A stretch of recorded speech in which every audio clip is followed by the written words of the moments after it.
Hey guys, welcome to Cricket Fanatics Magazine. This is your daily show. I'm your host Khalid Mohidin, and this is the Fanatics Scoring, where you guys get to give your opinions and your reactions to different cricket stories that has happened this couple of weeks. So this week we're gonna obviously be talking about the IPL and the last week of the IPL. As per usual, we're gonna be discussing the different performances from a South African's point of view, who stood out, who didn't stand out, who should be in contention for that Proteas lineup, all of those type of things we're going to be speaking about today.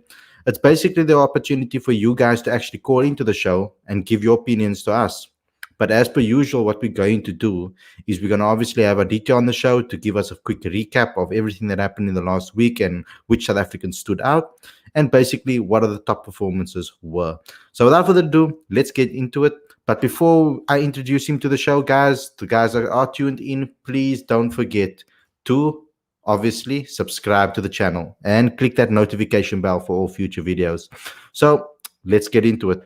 Let's welcome Aditya to the show. How's it, Aditya? Welcome to the show. Have your little How's it intro. I have to get used to this. Giving intros and saying what I need to say. You know, I always talk too much. Welcome to everybody that's joined the show. Thank you all for tuning in. If you want to have your say, click on the link in the description to come call into the show and have a say with us. But Aditya, there's been some crazy games this week. Crazy performances from quite a few, but especially South Africans really stood out. Yeah, But do you want to start with today's performance? I mean, Quinton looking on fire at the moment. 100%. Uh, for more context, this was the Kolkata Knight Riders versus the Mumbai Indians playing today in Abu Dhabi. And Kolkata were batting first. They were in all sorts of trouble at 60 for 5 until Owen Morgan and Pat Cummins stitched a wonderful partnership of 80 odd and were able to take the team to a more respectable 148 for 520 overs. Patrick Cummins scored 53, Owen Morgan 39, but it was always going to be not much of a challenge for the powerhouse of a batting lineup that Mumbai has, headlined today by Mr. Quinton de Kock, who scored 78 not out of 44 balls. He was smashing it all over the park, and on that sort of wicket, I think he just looked unstoppable today. There was nothing that any of the KKR bowlers could do that would have stopped him. And what was most heartening to see was that he didn't really give it away. You know, he saw the team through the end, and they sealed the chase in 16.2 overs, I think. So fantastic effort, and lovely to see. It's lovely to see Quinton score runs, as always. Yeah. Well, what was nice for me to see is that he wasn't as, how can I say, risky in a way. Yeah. I would say that Yeah. towards after he got his 50, it's like he didn't lose his head and just try to smash the ball over the boundary and get them over the line. He took his time. Yeah. He knew the pressure. He looked at the board. He knew the pressure that there wasn't so much pressure on him. He could take his time. That's a good sign to see, especially for South Africa, because we get ourselves into situations where that we can't let our heads run away from us, and it's good to know that our captain, our white ball captain, can keep his head in those times and can play the ball around as well, rotate the strike, etc. So it was good to see that. But it was also good to see him hit like a 77-meter six. So like there was a bit of both to cherish over here. Yeah, it was a mature innings. Yeah, very mature innings. I was a bit. I'm still a bit skeptical about these playing against spin. There was certain uncertainties with regards to the spinner that he faced. I mean, it wasn't really something that I thought that he should have been struggling against. But he was a bit inconsistent with that. But he got better as the game went along. Do you think that a lot of people maybe thought that the Mumbai Indians won't be able to kick on like they did. They thought, oh no, this is not. They're going to be in a situation where they're not going to be in the top half of the table, and they're sitting on the top of the table again. So never count them out. You know, you look at the Mumbai Indians over the last 3 or 4 years, and at least 8 of the 11 players in the playing 11, even from today, have been playing for the Mumbai Indians for the last 3 years. 8 of the 11. I think Quinton de Kock, he was signed last year. So last year was the first year. Uh, James Pattinson was a replacement player, and Trent Bolt was signed this year. So apart from these three guys, every single player in the Mumbai Indians team has been playing for at least 3 years, and that to me is the sign of a settled squad. So they don't really have insecurity about their positions in the team, which is why they really go on to perform the way they have been. And you look at Surya Kumar Yadav, for example. He's not really a household name because he hasn't played international cricket, but he's been brilliant for Mumbai this season as well as past seasons as well. So I think you can always sort of assume that unless they play really badly, they're generally going to be hovering around that top four in the points table. For Yeah, sure. it's a very close tournament, and Werner actually sums it up perfectly for the South African point of view. Kwani on fire in the last few games, Nokia blazing speed, Rabada taking wickets constantly, Faf as solid as ever, and AB when using the right position, smashing bowlers for fun. Great IPL so far. So I think that is an awesome comment, that we can get into those Amazing. performances. To the guys that are asking about how you can come and call on the show and have your say, the link is in our description of this video. Just go to it, click it, and you'll join the stream. Try to wear earphones if you can, because we don't want too much echo or anything. But yeah, that's how you come on and have your say and give your opinion. Aditya, so let's get into the other performances. Let's start with the main highlight for me, which was obviously finally the world seeing what Anrich Nortje is capable of. And my thing is, like, we've been talking about it at the MSL. You'll get a few doubters or haters that will say, "Ah, no, the South African speed guns don't work properly." But he was cranking it up in the Mzansi Super League as well, 150 consistently as well. But to see that him do what he has done, and also to see that the top bowlers or the fastest balls in the IPL are also majority by South Africans, makes me really happy and makes me brim as a Proteas fan. And I think they're all Anrich as well, right? I think he's the 156, 155, 153, a couple of times 152. I think they've all been Anrich Nortje, and phenomenal. I think if you watched it over, and if you've grown up watching cricket, like, it took me back to the days, when I was watching Shoaib Akhtar and Brett Lee just, decimate oppositions with their speed. And this sort of took me back. Of course, this time we had a few more like modern day shots of the scoop, which Josh Butler was able to sort of get through to final leg, and he had a fantastic six over the wicket. But I think generally, I was privileged to watch that over and to see how Anrich got hit in the beginning, but then he sort of came back with a brilliant 155 kilometer per hour snorter. It was unbelievable. It was great. Privileged to watch it. Yeah. So we've got our first caller on the show. Let's just get him on. It's Bye first and foremost. Welcome to the show, Bye. Before you, I just want to get your quick. Hey guys, how's everyone doing? Now we're good, and you. Just your connection, your side is a bit wobbly. Oh, me? It looks to be all right. Yeah. Okay, it's fine now. Okay, cool. So just give me a quick summary of what you thought of Quinton de Kock's performance before I get the next caller on the show. Okay, so I think it's great to see Quinton de Kock back in form. I mean, considering the fact that in his first 4 games he was kind of struggling to put together a good score. I think this just goes to show that he is a proven performer when it matters most, and it was definitely a perfect decision from Mumbai to back him consistently throughout the tournament. So I think, yeah, it was a dominant display of batting at the top of the order, and it was great to see them make it home. Yeah.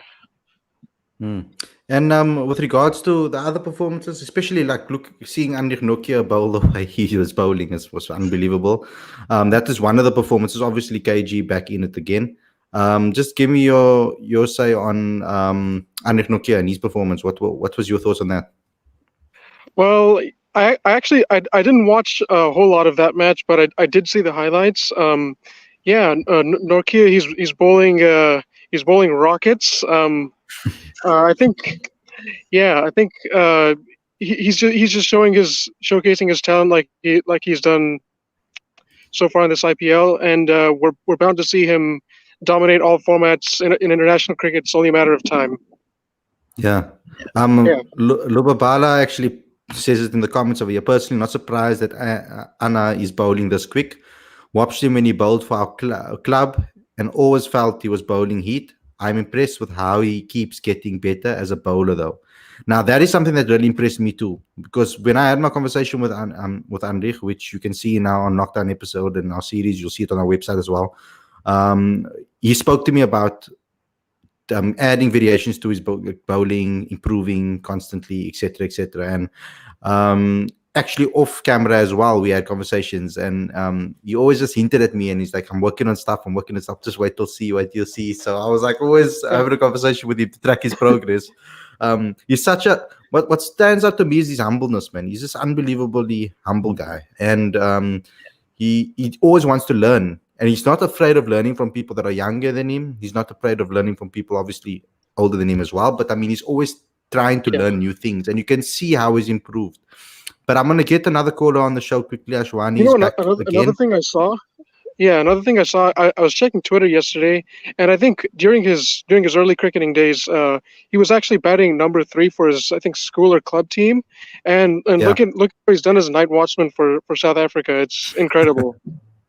Yeah, I mean, it wasn't surprising that he bats the way he does. I've seen how hard he works in the nets, and I've seen the time that Jock Ellis, for example, and Boucher spend with him in the nets when they do have the opportunity. So it wasn't a surprise. Ashwell Prince as well with the blitz. It wasn't a surprise to see him be able to bat like that. And I don't know how it works with regards to coming into more competitive cricket, but a lot of guys actually bat up the order. Like, for example, another guy that's very surprising is Tando Ntini. When he was batting for his school, he was batting in the top order as well for his school when he was about 15, 16. When he came to Cape Town and he went to Hamburg Boys, they put him at the bottom of the order. So he's actually always was a batsman first, actually, before he became a bowler. And that's a story that I've covered a long time ago. Let me get the next caller on the show quickly, Ashwani.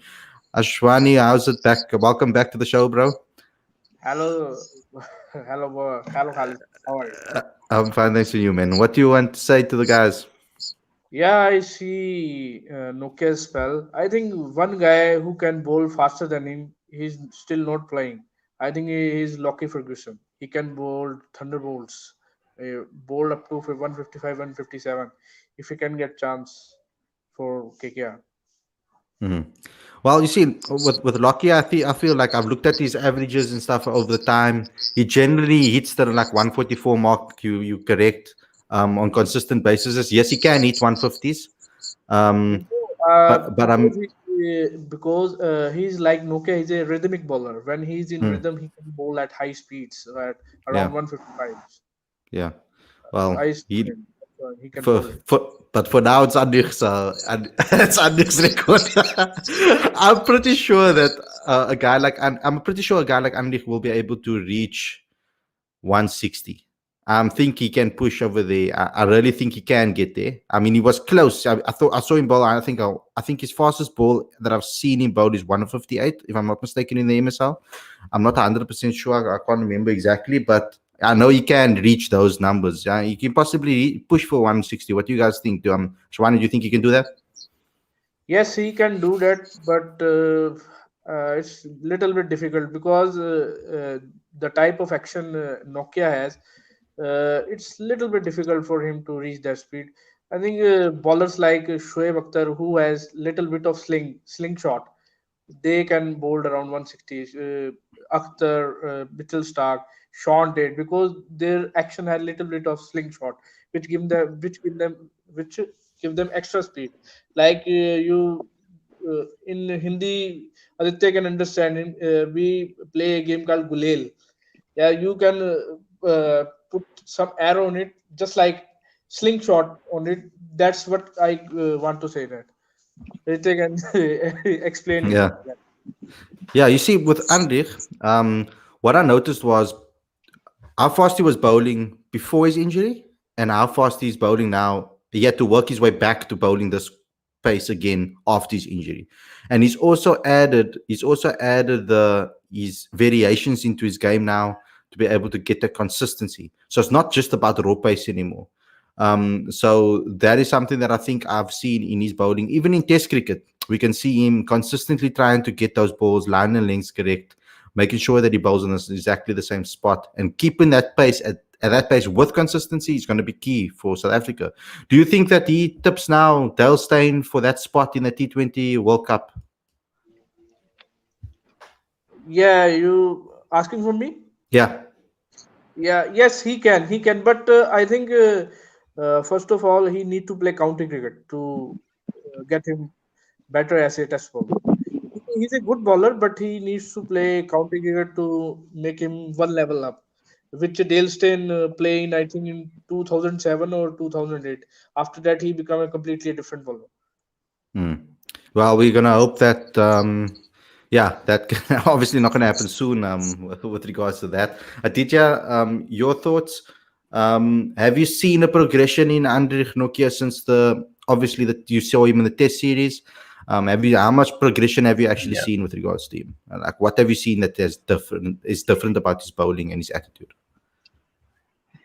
Generally with T20 bowling, you expect that a fast bowler is going to have slow delivery and off cutter and things like that. But I was reading an analysis of KG and Anrich's bowling this IPL, and they said that what they've done really well is that they haven't done too much. They've kept it really simple, but they've really nailed their Yorkers. They've nailed their line and length, and that's why they've been virtually unplayable for most part of the tournament.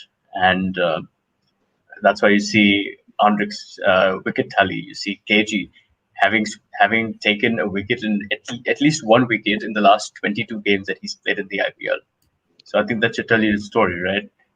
They've Hmm. got something right, and I do think that Andrik has a better chance of succeeding for SA compared to Steyn now. Yeah. Yeah, and Abai, from your perspective, I know that you're a fan of Anrich.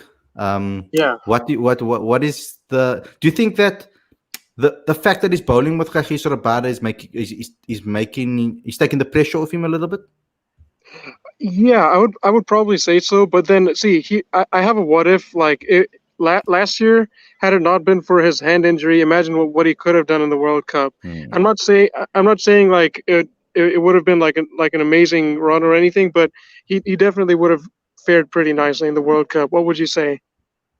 Yeah, so that was a massive blow. I still remember speaking to him after that injury happened, and he was really distraught about it. He was really upset about it. He was like, but what stood out to me is not about the fact that he was sad about that he missing out. It's what he said about now having missed out, what he's going to be doing to get back, and the fact that he either said that he needs to put down his head, he needs to focus, and he needs to get those results again. I know it was heartbreaking, but another chance is going to come around. That really stood out to me about his character, and that's always been his character. He's had quite a tough upbringing. It hasn't been an easy ride for him. I mean, he obviously made it into the domestic scene a lot later than other bowlers. True. He didn't have like a run like, for example, Gerald Coetzee now. He's like straight into the limelight at the age of 19, 18, 19, and everybody wants a Exactly. piece of him now. So he actually put in the long yards to get where he is today. Let's get And into some of the. that never give up sort of attitude is exactly what we need in South African cricket, especially given the fact that the transition phase isn't over and we're still trying to fill up the gaps, especially like following the retirements of Hashim Yeah. Amla, etc.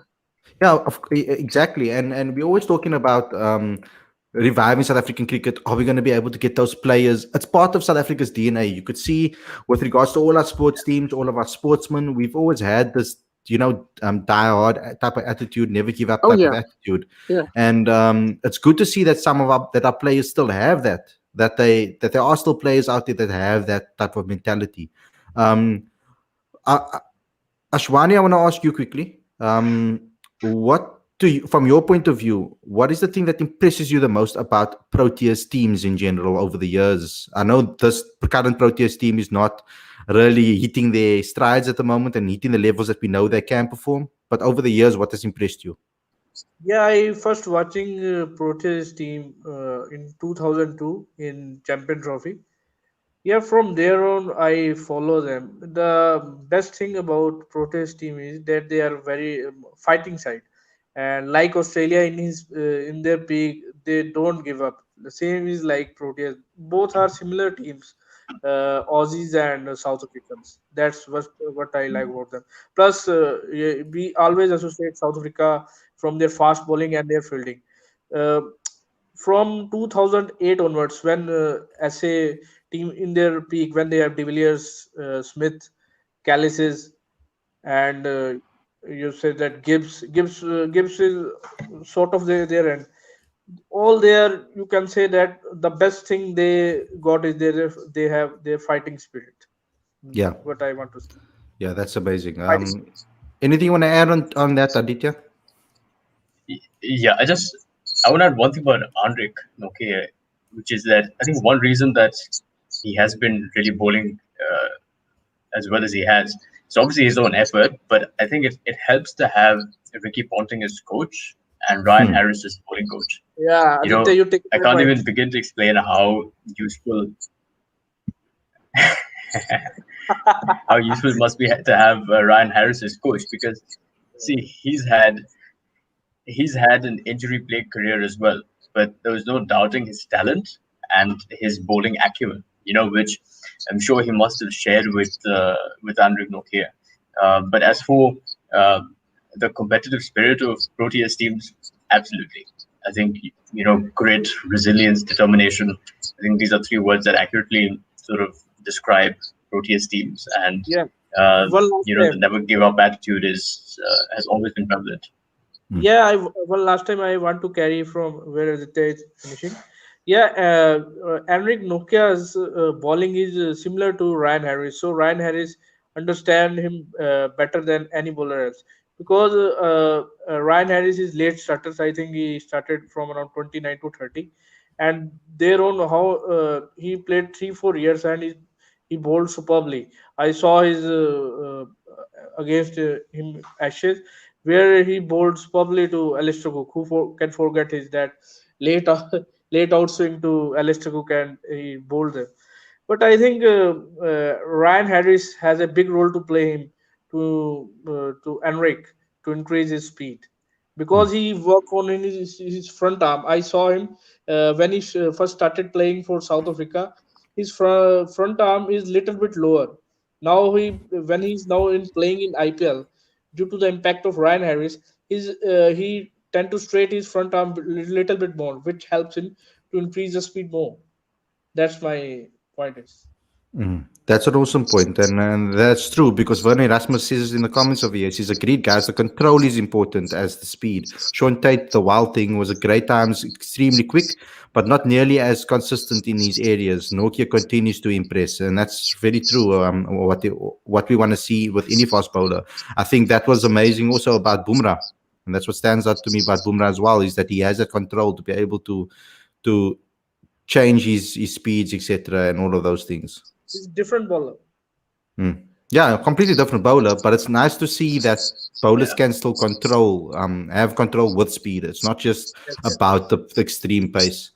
So, Ashwani, thanks a lot for coming on the show. Is there anything else you want to leave us with before you go? But yes, I want to say that forgive. I have a very poor English accent, so forgive me. I little bit No worries. say that. No worries, man. Thank Not That's a you. fine. problem. No, we can hear and understand exactly what you're saying. It's not like you're not getting your message across. So it's awesome. Thanks a lot for coming and calling on the show. Cool. So we have another caller, Ross Bishop. If you're ready, just give me a thumbs up and I'll bring you on the stream. And we can have a quick conversation and let you know what you want to say. Are you ready? Just give me a nod. Cool. Awesome. Welcome to the show, Ross. What would you like to say, bro? Yeah, he's a great player and he's very good. Are you talking about Anrich now? Yeah, Yeah. I mean, how are you enjoying the IPL to see our Proteas players back in action again? Are you loving it? yes. Awesome. Who's your favorite so far? What performance was your favorite so far in this IPL? Who was your favorite player so far in this IPL? Anrich Nortje. 100% Anrich. Cool. I want to talk a little bit about someone like. Is it the pace that makes you love Anrich? Is that what makes you like him? Is it just the speed Yes. that he bowls? Yes. Okay. Cool. Where about are you from, Ross? From South Africa, Yeah, we're in South Africa. Johannesburg. Okay. Nice. Nice. Nice. So you excited for the new cricket season? Yeah, Yeah, of course. What do you think about AB de Villiers? he's also good. Yeah. Do you think he must be back in Proteas colors? Yeah, Yeah, no doubt about it. Okay, cool. Aditya, from your perspective, AB was another person that really performed well. Okay, and then he had some tips as well, some a duck there and there, and a bad performance here and there. But that's just natural with regard to the game. Do you think he's going to be the? To me, it's what is dangerous about RCB is the fact that AB and Kohli are not necessarily always performing at the same time. It's sometimes it's Kohli on its own, sometimes it's AB on its own, and then when they come together, they do what they do, what they did the other day. They've also got Devdutt Padikkal at opening the batting with Aaron Finch. Yes. So all of them have got at least they've got some scores of note, and they're all match winners on that day. I think anyone, they find their rhythm on that day and they can blow out any opposition. Yeah. Abai, from your perspective, let's talk about some of the other performances. We obviously have Ross spoke about. Obviously, he loves Anrich Nortje, and we understand why he loves him so much. But there's also another guy, KG, his partner, who's doing phenomenally. 18 wickets on the top of the table. Once again, he's playing amazingly, consistently taking wickets. Do you feel that this is what a rest does for KG? This is why we should give him rests in between games, the Proteas wise. Well, here's the thing. If we look at how Rabada was last year, he wasn't so consistent, and understandably so, because he bowled pretty much nonstop. But then once you give him the break, plus the fact that he's a world-class operator, I think you can't really keep him out of the wickets for too long. And to see him come back like this and pick up plenty of wickets, I don't think it's a surprise to many. Ross, I want to ask you. One other thing. Sorry. Yeah. This IPL is a little bit different compared to the others because in this IPL, every player is staying in the same hotel in the same room. So they don't really have all the travel that is typically associated with an IPL. So the bodies are recovering faster, which is why they're able to sort of produce the performances that they have been producing. But when you're traveling, it's like you have a game and you finish close to midnight. You're at the hotel at like 1 o'clock in the morning, and then you fly out the next morning. At some point that takes a toll on your body because you're doing that continuously for 6 weeks. Yeah.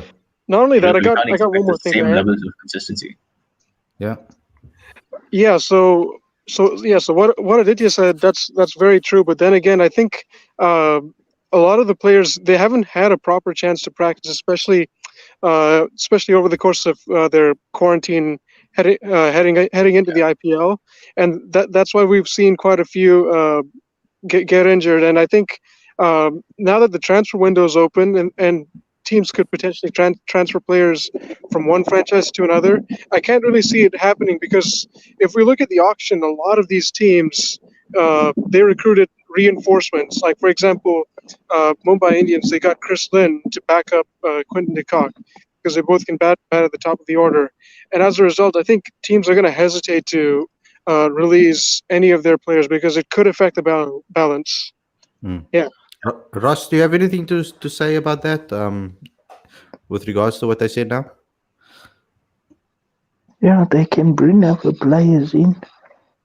Yeah. If you had to see at I don't know, do you watch a lot of domestic cricket, local cricket? Yeah. Yeah. So at the next auction, we had a conversation in the last time. Who are some of the players that you think that haven't been selected for the IPL that you think maybe have a shot? Maybe some guys from the Mzansi Super League that you think could maybe have a shot in the IPL. Any young players? Aiden Malcolm, he would do good. Yeah, no, that's true. And we were talking about Aiden, phenomenal player as well. He's another player that can really make it.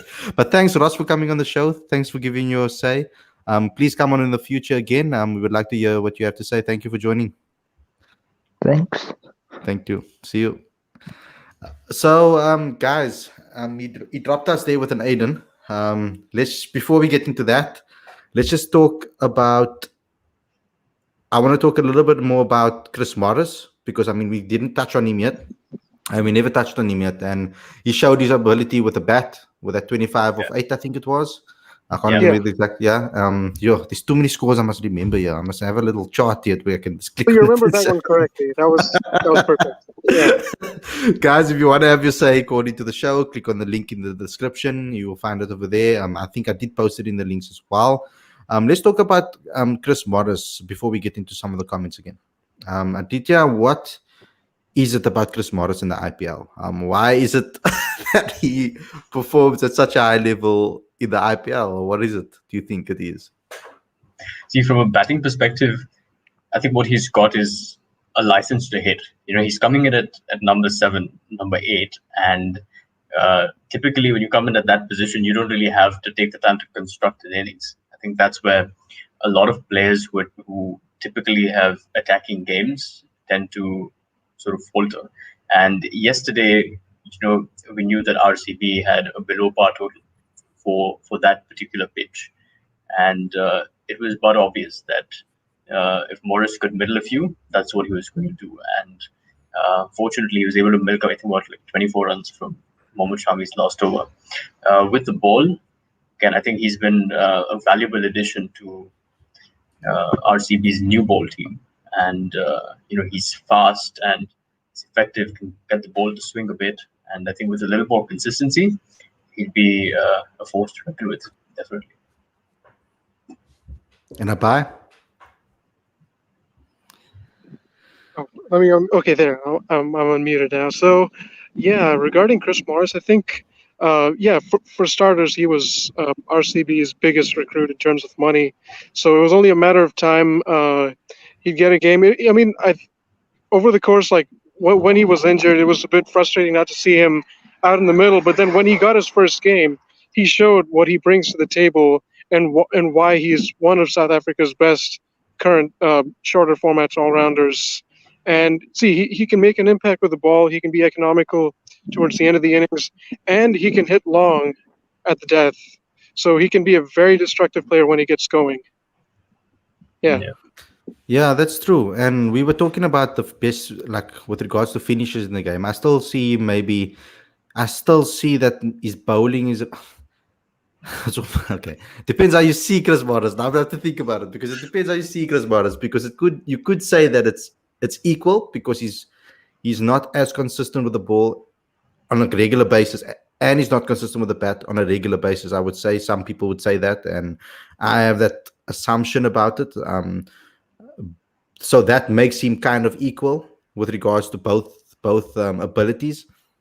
Although I do see him more as a bowling all-rounder than a batting all-rounder. Right. And I think that particular, I think when he comes to the IPL and he performs for the franchises in the IPL, he has, like you said, he has this carefree ability where he can just play his game, and he doesn't have a worry of disappointing a country or disappointing his teammates. It's just that going out there and having fun. And I think they need to kind of channel that into his performances for South Africa. If they can allow him to play his free-flowing game and allow him to be the way he is, and let him be the person, the Chris Morris that we know, I think he'll play with a lot less stress. We'll have to see, obviously, how much Boucher likes him, or if Boucher does see him in the setup. Boucher didn't pick him a lot in the T20s or in the competitions that we have had already. He's very much loved Dwayne Pretorius in that number 7 role and Andile Petlukwa in that number 8 role. He hasn't really given a shout to Chris Morris quite yet as often.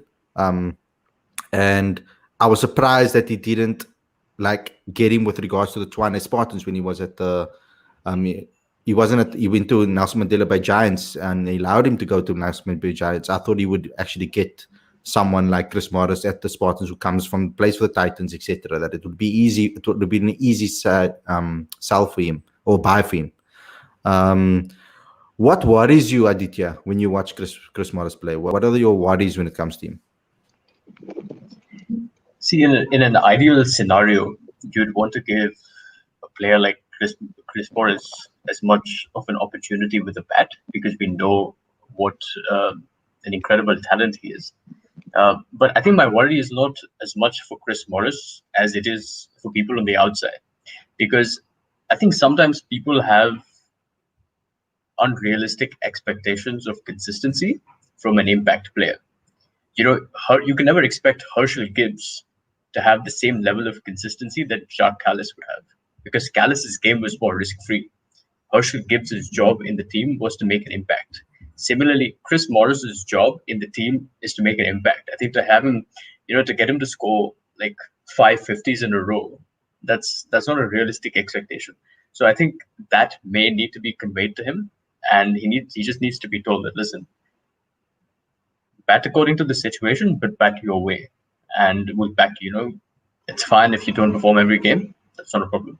So I think you need to give that sort of assurance to play. I think something like what India has been doing with Hardik Pandya. I think Hardik Pandya and Chris Morris are sort of similar players. And I think the sort of security that Hardik Pandya has, if Chris Morris would have that as well, I think it would be very helpful to his game and to the team scores. You see, Hardik has this, I wouldn't call it arrogance, it's more confidence and cockiness, in self-belief in himself. Like, he just has this unbelievable self-belief. Yeah, he's got the swag that about him that Chris Morris is like, he's such a nice guy, man. Like, he's just a nice guy. So he doesn't bring that across with regards to that. We've got another caller. Before you give your last statements, before you leave, I'm just going to bring Sadiq to the show. He's been on quite a lot on a lot of our shows in the comment section. So welcome to the show. Yes. Welcome to the show, bro. What would you like to say? He's finally here. Hello, Khalid. Hello, and how are you doing? I'm doing great. How about you? No, very well, thank you. Very nice to actually hear and speak to you. You're always so active in the comment section. It's great to hear you actually talk to us. So give me your opinion about the South Africans so far. What is your thoughts on the South Africans in this IPL? They've really stood out, don't you think? First of all, thank you for bringing me on. I can't turn my camera on because we are in load shedding and light is not good enough. So sorry, guys. No, there's no problem.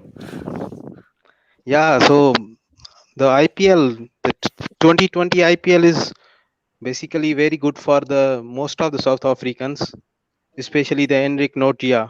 I think Delhi Capitals had done brilliantly to bring Anrich into the fold, and he has done very good. Yeah, you were very active on my live stream when I spoke to Anrich. I want to ask you about with regards to your thoughts. What has improved about Anrich that you really enjoyed about his bowling so far? What has he improved since you've seen him obviously play for the national side? Yeah, I seen him first in the MSL, and I think the most important thing which he has improved is his consistency. Yeah, that's 100% true. We've touched on that already. We spoke about that. Do you think that this partnership with Kagiso Rabada is also helping him? Kagiso obviously spoke about learning from him. I previously spoke to him in an interview where he spoke about what he's going to learn from Lungi and Kagiso, and that is his mindset. Do you think that the partnership with KG is helping him perform the way he is? Obviously, a senior like KG can improve anybody, and especially someone like Ryan Harris at the Delhi Capitals. I'm sure he would be helping him a lot. Yeah, Werner Rasmus has said it in the comments. Ryan Harris is a great guy to guide Anrich Nortje, and having punting speeches in the dressing rooms behind the scenes. He gives all the players so much confidence. From a batting perspective, let me make it a little bit difficult for you. As just for your final say before we say bye to you.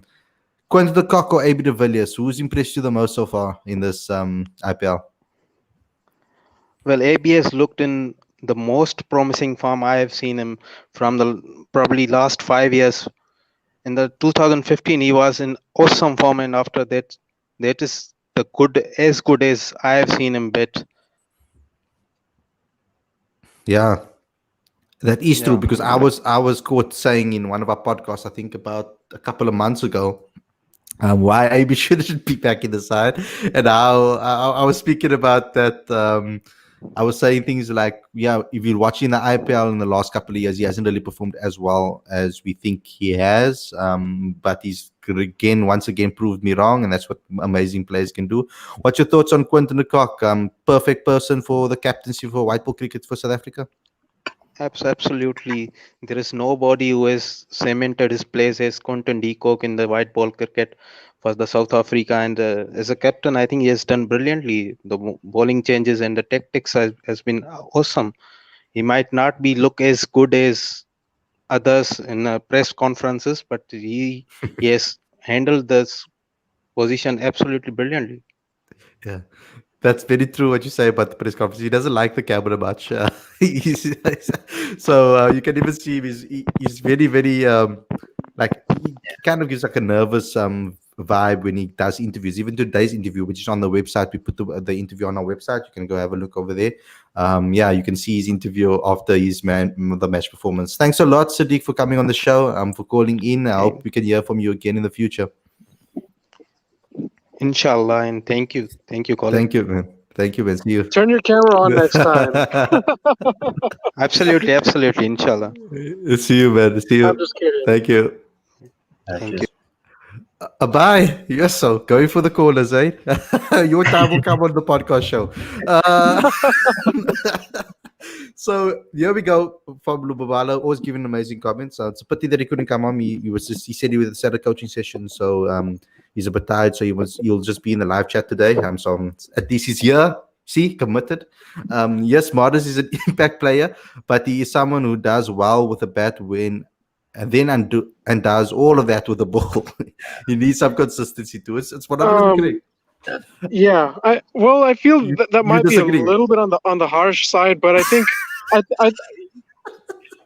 I mean to be fair, I still kind of rate Chris Morris. I think okay, he may be out of contract with CSA, but it's not like he won't be able to make a comeback to the shorter formats. I think if he does well in the IPL, he should be able to put his hat in the ring for T20 World Cup. But he has to perform first, and then we'll see what happens. Yeah, like he must be that pick. So if I was a coach, and I'm not a coach, this is probably why I'm not a coach. But if I was a coach, I would pick. Obviously, you go with a strategy into a game. So you'll say, this is my lineup.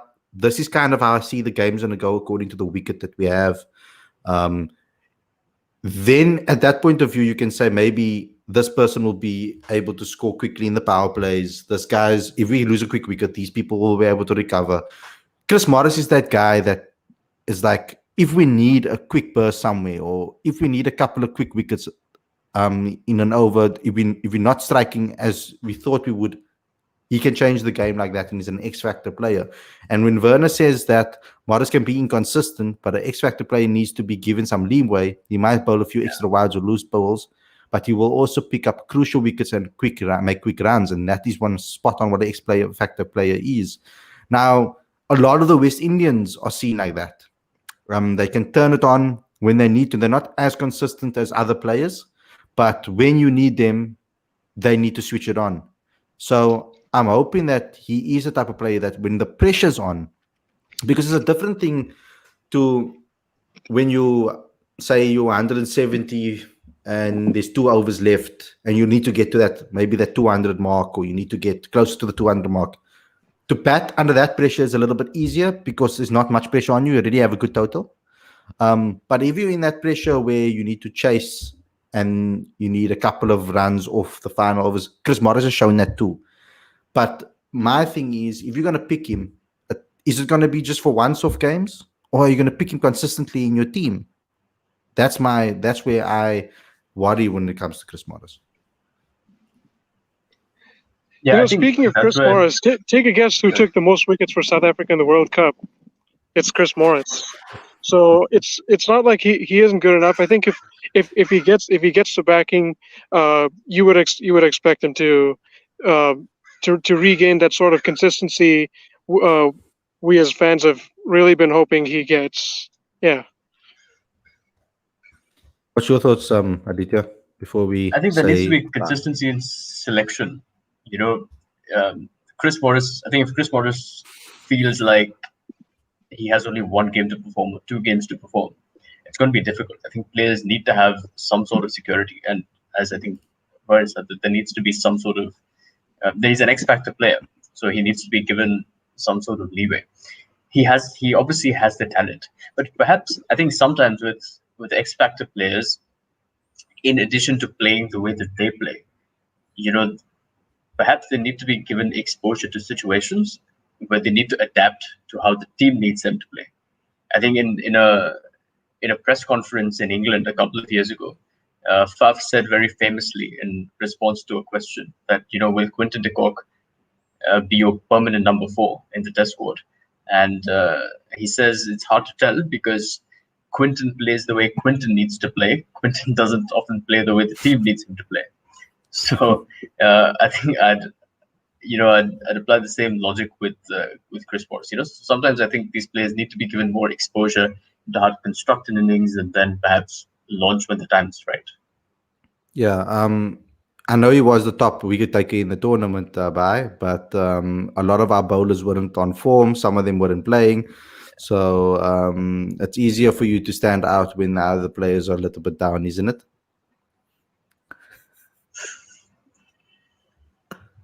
Bye. Wait, can you ask that again? Sorry, my I bad. said I know that he was the top wicket taker in the tournament in the World Cup from a South African point of view, but a lot of our other bowlers were off their game, or they were tired, or they weren't as fit. Obviously, KG, Lungi getting injured as well. KG coming back from an injury straight into the World Cup. You could see he wasn't the same person. Anrich Nortje wasn't there. So isn't it easier to stand out when you don't have a lot of other people to compete with? Yeah, I think so because I mean credit where credit is due regarding Chris Morris taking the most wickets for South Africa, but like you said, not all the other bowlers were at the top of their game at the time. But I think standing out when everyone's at their top of their game, I think that carries a lot more weight, in my opinion. Yeah. Okay, cool. So this final statements from you guys. Thanks a lot for everybody for obviously tuning in as well. But this final statements. Yeah, Aditya, you can go first. Yeah. Well, overall, I think a great week for all the South Africans at the IPL. We've had some noteworthy performances from the 2 bowlers, KG and Anrich Nortje. And we've had some great performances from Quinton de Kock and AB de Villiers as well. He scored a fantastic 73 of 33 on a pitch where virtually every other batsman struggled. So, it's indicative of the sort of form that the cricketers are in. And obviously, Faf du Plessis has been performing well throughout the tournament. And I'm sure going towards the business end of the tournaments, these players are going to be match winners for their teams. And they're going to have bearing on how their teams sort of perform in the playoffs and then ultimately the finals. Cool, awesome. And your final say?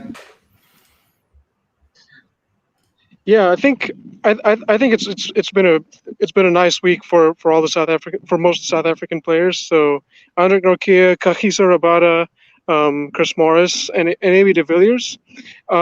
Going to AB de Villiers, I think it was a pretty strange move to bat him at number 6 against the Kings 11. I think. Here's the thing: if you want your best players to perform, just back them in the position they normally bat, and you should be able to see team ground. AB de Villiers scored 73 from 33. So I think it was.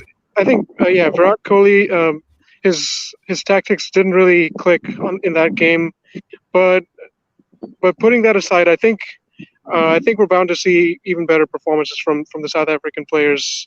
And I'm hoping David Miller gets a game for Rajasthan soon. I think he's been on the bench for too long, and it's only a matter of time. Yeah. Well, maybe AB de Villiers is that number 6 position that we were seeking. Psych. Psych. I'm just joking. Thanks everybody for tuning in. Thanks a lot for the callers that have called into the show as well. We'd like to see a lot more callers in the future. Obviously, we have a Sunday podcast coming up, so that's your opportunity to really get stuck into it. We're going to be talking about a lot of complicated things and a lot of maybe some controversial stuff as well. we will have Aditya come on the show for a little bit to give us our review of the weekend. But it will be just a laid back show as normal, but we're going to get into some tough discussions about South African cricket and where it is going at the moment, because we know that it's in a difficult place. Thanks a lot for everybody for tuning in. Don't forget to like, comment, share, subscribe, click the notification bell for all future videos. Don't forget to download the latest issue of the magazine. The link is on the screen and in the description. If you want to call in, we will put the links in the description of the YouTube video. So you just click the link and you join the show to have your say. Thanks a lot, guys, for tuning in, and we'll see you very, very soon. Take care, guys. Thanks for having me. Thank you.